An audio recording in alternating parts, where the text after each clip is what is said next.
Ladies first.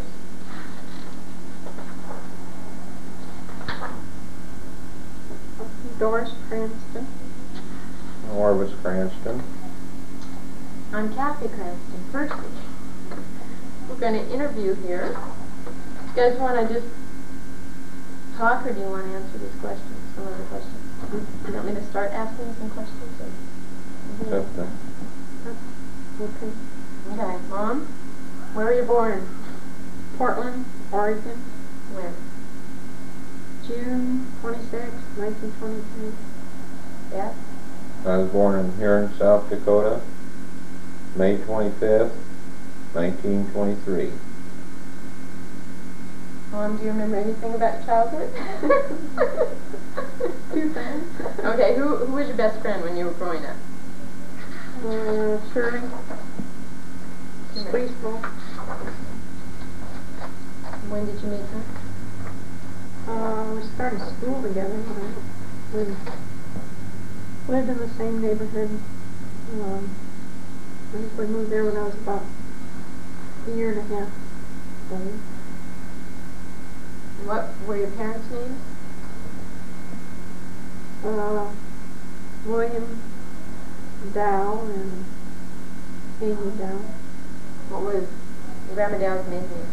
Pierce. Mom, can I have more marshmallows now? You can have 2 each. Dad, what were your parents' names? Because I want to give them 3. I think they've had some. My dad's name was Charles Ori Cranston. My mother was Lima Aurelia Cranston. And her maiden name was Timberman. And what friends do you remember having when you were young? Well, we moved from South Dakota in 1934 to Oregon, and I don't really remember having a lot of close friends because we was from a farm, but we had the King boys and a lot of the kids, farmer kids that went to school. Is that in Oregon? Or? No, that was in South Dakota. So as far as we moved to Oregon and when I was around 12. What was your farm like? Well, I don't remember just offhand how many acres we did have, no, but we lived on a section of land, and then my dad farmed some other land besides that. We had probably a half section of pasture that we pastured the cows in, and we always had horses and cows and sheep, goats, chickens, turkeys. Is that what Grandpa always did, was farm? Most of the time, yeah. So we come to Oregon, and then he was he went out and plowed for so much an hour for gardens, and then he had a little farm acreage also. And during the war years, while he worked in the shipyards, he was a laborer in the shipyard. My mom was a welder. Just during World War II? World War II, yeah. She was a certified welder. She went to school for it. What do you remember about your grandparents or great-grandparents? Well, I only had one grandfather that I remember and was alive. His wife, my grandmother, Timmerman, she passed away when I was born. And my dad's mother and father passed away earlier. I don't know just when they passed away, but I never remembered that. Mom, do you remember your grandparents? No, I think they must have died before I knew them. What did your folks do? My dad was a carpenter. And my mother was always a housewife. But she had 8 kids, so. You were the youngest. Dad, you want to tell about your brothers and sisters? Where did you fit in? Well, my dad was married twice. He had 4 children by his first marriage, and his first wife died during the flu epidemic in World War I. And then he married my mother, and they had 3 of us kids, 2 sisters and myself. And that's about the size of our family. Well, let's see, what else can I ask? Larry, can you think of any good questions? What kind of work did you do when you were growing up? Working on the farm? Well, no, I didn't work. I worked on the farm at home, but there was very little income because my dad never made that much on the farm at home. So I went in the 3 C's when I was about 16. Or shortly after that, I can't remember what year it was. And then while I was in the 3 C's, I met Doris. We went together for a couple of years. I met her on a blind date. Who introduced you? Well, this fellow down in San Francisco that I was telling you I'd like to get his phone number from, him and another buddy that I was in the 3 C's with, he lived down in Chula Vista. We saw him a couple, maybe 4 or 5 years ago. And he told me that this fellow lives down in San Francisco, and I just thought I would kind of like to talk to him and kind of talk over old times and so on. So how did they know Mom? Is that... Well, the friend of Doris's, this fellow in San Francisco was going with her, and so he asked if she knew somebody that I could go out on a date with, and she said she knew Doris and get her for me. So that's the way that started. How did you propose? How did I propose? Well, let's see. You mean marriage? Yeah. Well, we were out boating on Lake Oswego, and I didn't know it was Lake Oswego. just it was about 10, 11 miles south of Portland. We had a rowboat, and I was rowing along, and finally I asked her if she wanted to cook for me for the rest of my life. How would you say? No. What did you say? I am married. Well, you was there too.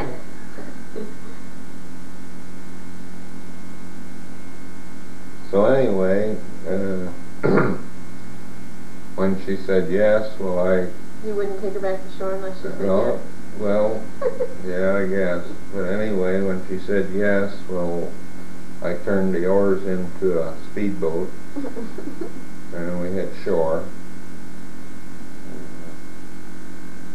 I don't remember too much about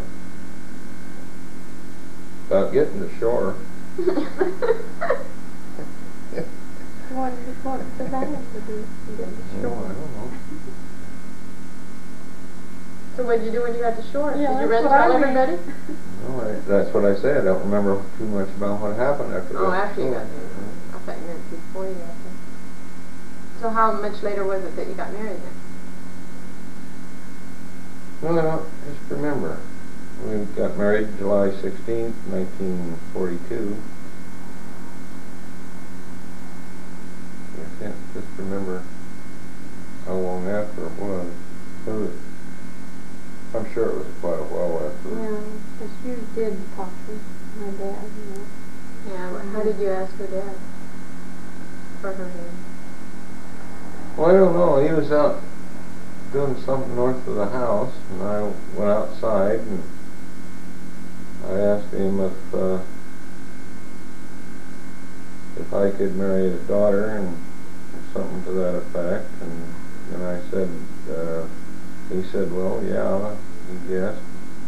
I said, well, we'd kind of planned on going to Vancouver. Did they want to ride along over with us? And he said, well, I don't know, what did Mother say? And I said, well, she said she wasn't going to go. And he said, well, we are going to go. So then her folks and my folks went over to stand up with us. Or, Well, she was, in a way she was, in a way she wasn't. She was a little bit bitter because her sister had passed away just a month or so before, and she thought it was too soon. but was there a reason you guys wanted to get married that soon?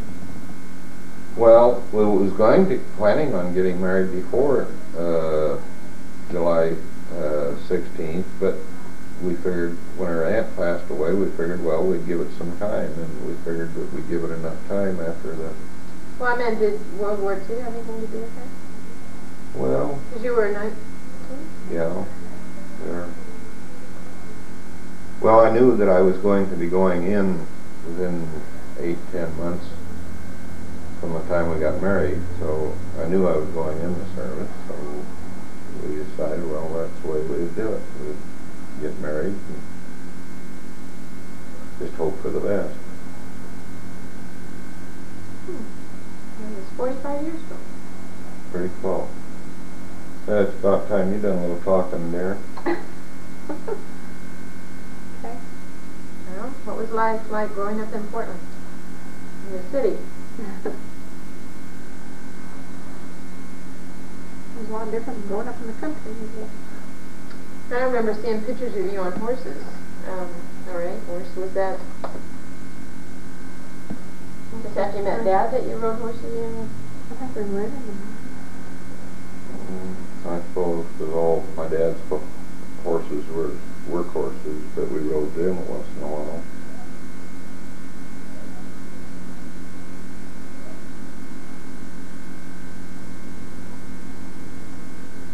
I had a heifer calf and a bull calf. Yeah, look in there and see if it's showing that. Wow. Okay, where were we before the door? No. Somebody knocked on the door. We were, World War II? Probably. Dad, Mom didn't remember this earlier. Or maybe you guys talked about it earlier. Where you first lived after you were married, how much it cost you to live there? For what? Where you first lived after you were married, was it... The very first? Well, I don't know, to give us an idea what it cost a month to live, you know, like rent or whatever. Oh boy. I don't remember how much it cost when we first rented, but when I bought a house while he was overseas, and the payments were $35 a month. How much did the house cost? Remember? Seems to me it was about $6,000. I can't remember. Right in that bracket. Okay. Did you want to tell us what you did while he was in World War II? And then we'll have him tell what he did while he was gone. Okay. I went down to the unemployment office and asked for a job. They asked what I wanted to do, and I said I didn't care, but I wanted the highest paying job I could get. And Smart. they sent me to the Portland Traction Company, which is the bus company, and said they didn't know for sure whether I'd be hired because I was might be too short and too thin. Anyhow, I went down, they hired me, and I was one of the first women bus drivers. For Portland. But first I started gassing For buses. Portland or for... Yeah, well, I don't know. They didn't used to hire women for anything, not much, except secretary and nurse or something. The first I started gassing the buses, and then later on, when I was 21, I started driving them. What did it pay? I think it was $1 an hour to start. And that was good wages at that. What, do you remember what gas was a gallon back then? Or do you remember that? Didn't we get on sale 5 gallons for $1? Around there. So I worked there until he came home, and He didn't want me to work. So, Dad, can you tell us what you were in the Army and what you did? Well, I went in the service in the Army. I was drafted. When you were, how old? Well, I was almost 20. We was 19 when I got married, and I think it was about 10 months after that I left, went in the service. I was overseas 2 years, almost 3 years. Where were you at over there? I was over in Europe, over in Germany, and Whereabouts in, you know? mean the names of the towns. Yeah, do you remember any of them? Well, I was close to Cologne. Went across That's the Rhine. France, right? Cologne is right on that it's Germany on the border. Okay. Across the Rhine River, on a smoke screen, on a pontoon bridge. Went in, getting ahead of myself, went into France from England on the bus. I can't remember what date it was now, but we was the first artillery in France. And we fired on Cherbourg, which is a peninsula of France. And then we supported the infantry around Paris. We was around St. Lo. And then I was in on the Battle of the Vosges. Do you remember what year that was? Let's see. 44? I think it must have been 44, because I was in the States for almost a year before we went over, I think it was. And then we went on through Luxembourg into Germany. Did you go into Holland? Yeah, I was just on the outskirts of Holland, around I think it was right just close to Aachen, Germany. You were in the Belgium too. In Belgium. Was at Brussels, France. Then we got into Germany. I was in Frankfurt, Nordhausen, Dusseldorf. There's so many towns I can't remember. What kind of awards or medals or whatever did you get? Oh, I got the good conduct medal. I was a sharpshooter. What is the good conduct medal earned? They give that to everybody. Yeah, they have to give that to everybody. Oh, okay. What she meant was it well deserved? I thought it was. Okay, so you got the good conduct medal and I got the ETO medal. what's that? That's European. for being in Europe. What's it? European Theater of Operations. Theater of Operations. I got 5 battle stars, which means I went through 5 battles, campaigns. Is that like the Battle of the Bulge? Like the Battle of the Bulge and the Hurricane, the Black Forest, I guess it was, in Normandy. I can't remember all of them offhand. I have them on my discharge paper. Okay, what else did you get? Did you say you had a sharpshooter? Yeah. That was on the M1 and the carbine rifle. And I went to machine gun school, 30 caliber and 50 caliber, and we learned to take those apart and put them back together blindfolded. And they sent us to anti-aircraft school. We shot at sleeves that was towed behind planes. And when I was over in Europe, most of the time I drove a truck, and we always had a 50 caliber machine gun between myself and the passenger riding in. Did you ever get bombed at when you were over? When you were driving? We got strafed at, and very very few times we saw bombers go over, but we never got bombed where we were at. One time we saw about 3,000 American bombers go over. I can't remember just what it was at, but it wasn't all at one time. There's different waves. But anyway, they was dropping pretty good sized bombs, and we was behind the lines probably 10, 15 miles, and we'd stand and our pants would just vibrate back and forth like we stand in the wind from the concussion of the bomb.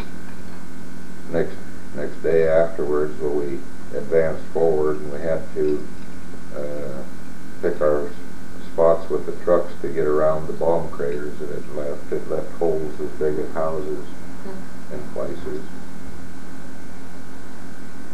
Where were you when the war ended? We were almost 50 miles from, no, I think it was just a little more than 50 miles from Berlin when they stopped the American troops. And well, how did you hear that the war was over?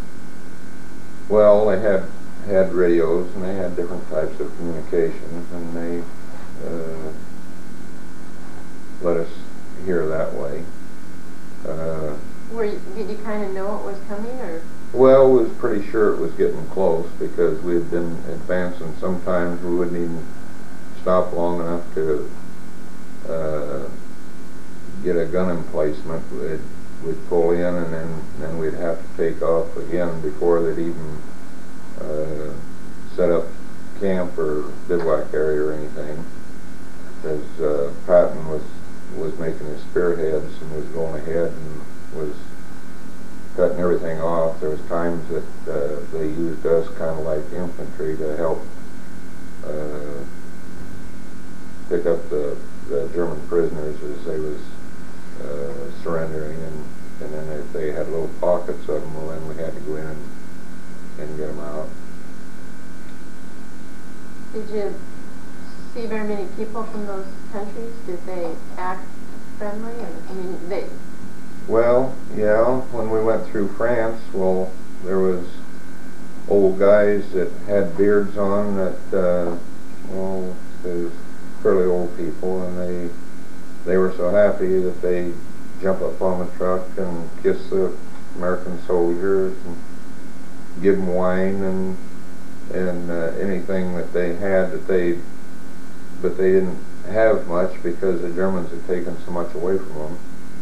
And then that was the way it was even through a lot of Germany. When we got into Germany, the people was welcoming the Americans. But after the war, when we went back through France and there, well, they kind of got tired of the Americans. I don't know why, but and to this day they don't really care for the Americans. So once you found out the war was over, how long did it take before you were discharged? Well, most of the guys had been in the service. The outfit that I was in was 172nd Field Artillery, and most of the guys was from a National Guard outfit in New Hampshire, and they'd been in the service for I don't know how many years, but every month counted toward the point system, and the guys that had over 75 points was getting released first and getting sent home. And they broke our outfit up, and I think I only had about 65 or 70 points at that time for my service being in. So then I was transferred into another unit, which was at that time non-active, and we just had to sit in a kind of a displacement camp waiting for the ships to come over to pick us up to bring us back to the States. And it seemed like an eternity for them to get those ships. They had the names of the ships that was coming in marked up on the bulletin board with all the guys' names and so on. And every day we'd go down to the bulletin board and see if our ship had come in so we could get back to the States. And so when we got our orders, we left this camp and went to, shipped out of La Havre, France, for the States. And it took us almost as many days to get home as it did to go back across when we went across. About 24 months or so before that. So you were over there 2 years. Well, I think, let's see, I think I got 6 arm patches. For every 6 months you get an arm patch put on your sleeve of your uniform. It's just a hash mark that's put on. And I think I got 6 of those, so I don't know. I think they give me the benefit of the doubt for 3 years. For being overseas or being in the service? Well, I can't remember now what it was. Being in the service. I think it was being in the service, because I was just a little under 3 years of being in the service. But it was an experience that I wouldn't go through it for $1 million, or I wouldn't sell the experience for $10,000.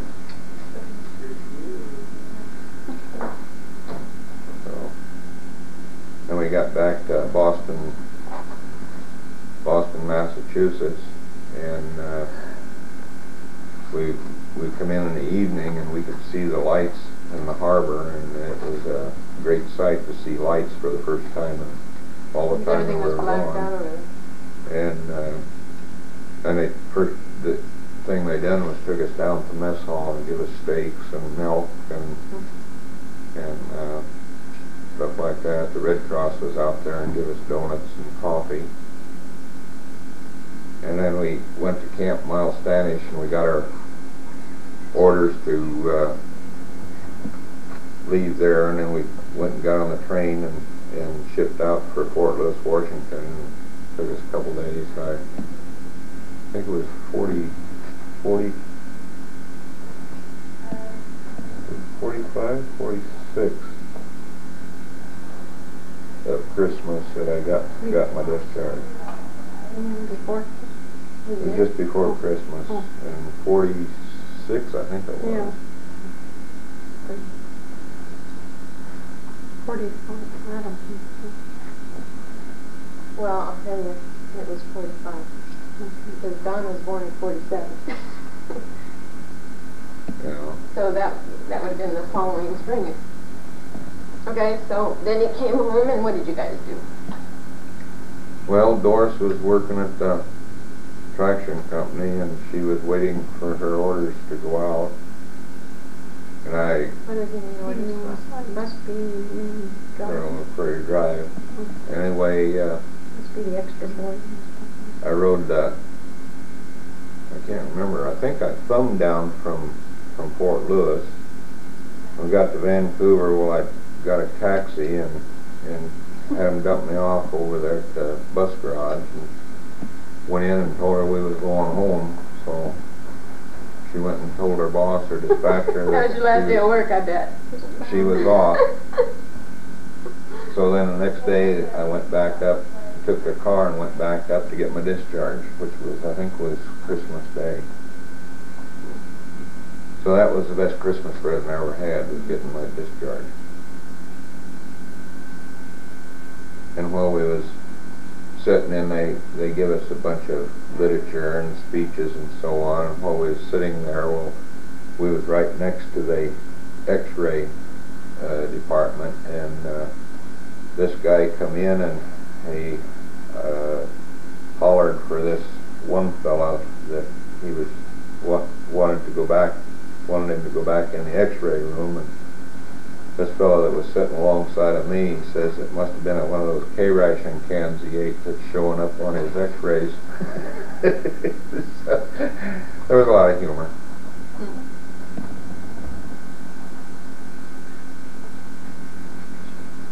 Well, so then in April of 47 you had Dawn. Yeah, and then in June, what, 16th, is it? No, 19th, 1949, we had our daughter, Kathy, and then it was just a couple years later we had a miscarriage. There was another girl, and then Rick was born September, what year? I can't remember. 1953. 53. I heard a story about that you weren't around when Mom went into labor with Rick. I figured you'd be bringing that up. That was in my fishing days, and I asked her if it was okay if I went, and she said yes. But she wasn't due for a while, right? Well, she was getting pretty close. We didn't know just exactly what the due date was. But stayed overnight and got back the next day and got home, and she was in the hospital. My dad lived next door. My dad and Mom lived next door, and my dad was pretty uptight with me about going off fishing while my wife was pregnant. But had she had the baby yet? Yeah, She'd already had she it? delivered him. What was that night? Here I'm up there struggling, trying to fish. Well, you had him on Labor Day, so you just gone the weekend, or I think it was. came back Monday? Yeah. I remember, one of the first things I remember was going to a baby shower for Rick. Blake's came over and picked us all up, Dawn and me, and I didn't know him, but I don't remember Dad going. Maybe he was working nights. I think he might have been. And we all went over there, and they had a surprise baby shower. Had you ever had a shower before that? For any of us? Or was Rick the first shower? I don't remember. I remember having a shower after he got married. I don't think I had any. Do you want to tell the kids the story again about the BB gun? They'd probably like you. Oh, you mean William Tell and Kathy Tell? They had rules that whenever we had guns, we never pointed them at anybody. And so anyway, this was kind of a promise that there would be no pointing guns, or then. I don't think I ever got to shoot it. You know. Anyway, your mom's oldest brother promised faithfully that he would not point the gun at anybody or do anything that he shouldn't be doing with it. So we decided to get him one of these Daisy guns. And at that time, it cost $7. And I said, now I'm going to tell you one thing right now. If I ever catch that gun being pointed at anybody or being misused, I'm going to put it across my knee. I'll bend all the threads. So one day, I don't remember whether it was me that went outside or whether it was your mother, but Kathy had an apple or a can on her head, top of her head, and That's not the way I remember it. Brother Don. I used to have to hold him like this so he could shoot him out of my hand. But he hit my hand. He always managed to hit a finger every time he did that, and I'd go screaming into the house. And that's what I remember. I don't know. So anyway, we found out what was going on, so I started to put that BB gun over my knee, and that was the hardest thing I ever bent in my life, over my knee. Were they weren't plastic back then either, were No, it wasn't plastic. That was all iron. And your mother says, now you're stupid for bending that over your knee. And I said, stupid my foot. I told the kid that I was going to bend it over my knee, and I'm going to get rid of it. All I said is that we could have sold it. Well, Breaking. Well, I'll tell you, there's nothing like being hit with a BB on a finger, on that bone. you know, well, just think of it being in an eye. You see, this was. Or if it went in your brain. And it could have been a 22 just as well as not, because when I was Trent's age, I used to carry a 22 out on the farm. Oh, don't tell me. But that was when I was on the farm, and I wolves and bears and stuff. didn't do any messing around. That was all, You shot the foxes and raccoons. rabbits and stuff like that. But it wasn't just for fun. It was for To keep reasons. the corn and stuff. I'll tell you, we didn't think your grandpa and grandma were very smart when we were growing up. So well, I can't talk for Don and Rick, but after I grew up, it's amazing how smart you guys got. Well, kids will have a tendency to think that. In fact, kids even think their teacher is dumb. But when the chips are down and you need a question answered, who do you go to? Either your teacher or your folks. Who else are you to go to? And there's no better person to go to than your folks or your teacher to find out if it's right or if it's wrong. Well, I guess we could skip a few years. Tell us what you're doing now. Well, we're happily retired. We go to Arizona every winter. We're just like a couple of geese. When it gets cold, we head south. When it gets too warm, we head north. We're on our way south right now, by the way. It's getting a little bit chilly. Well, I was going to say what the date is. It's October 11th, 1987. Yeah. About 71 today. Was it 71 degrees here in Santa Rosa, California? Man, that'd be a world record if it was in Washington. I forgot to mention we have 8 wonderful grandchildren. We have 2 granddaughters. We have 6 grandsons. And we love every one of them. We're I like this place. You're really eating this up, aren't you? You paid him to say this, didn't you? Yeah. That's right. I said I'll give him an extra smoke today. Yeah. I get to sit in the smoking section out there. Did you guys want to come get in the picture for a minute? Well, not over there. Over See here. that blonde? This is Jacob, our youngest grandson. You're not listening to him. Come on. Okay. Did you know you're their youngest grandson? Grandchild? Todd's probably their oldest. Yeah. Trent, did you want to come get in the picture? I'm probably their 3rd or 4th one. Serena? Did you want to come say hi? Oh. Hi, bye. I think that, let's see. Am I older than all Don's kids? No, you're older than one of theirs. Yeah.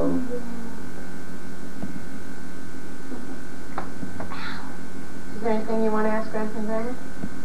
About when they were growing up or anything? Not about that. You can tell about when you got shot in the foot. I didn't get shot in the foot, honey. What was that Who thing? said? You Who said did. Oh, That just, bullet in your foot. I was kidding. Where did you get shot in the army?